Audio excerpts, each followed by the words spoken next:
Bugun quyoshda rostdan tuxum pishirsa bo'ladimi yoki yo'q tekshiramiz. Birinchi qozonni qizitib olish uchun yarim soat quyoshli asfaltga chiqarib qo'ydik. Ana tep ko'rish maksimum ushlab turishga harakat qilaman.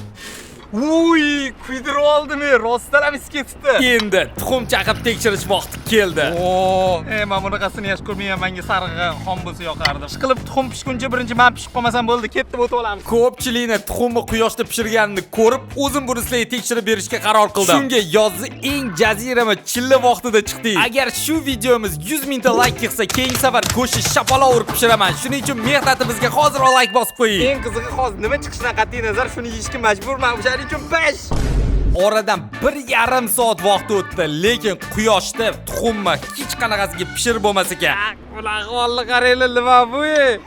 Ya tuxumni yozgi chillasida ham pishirib bo'lmas ekan. Bunaqa fake narsalarga ishonib o'tirmanglar. Bu narsani men yo'mayman, men hali yashashim ketyapti.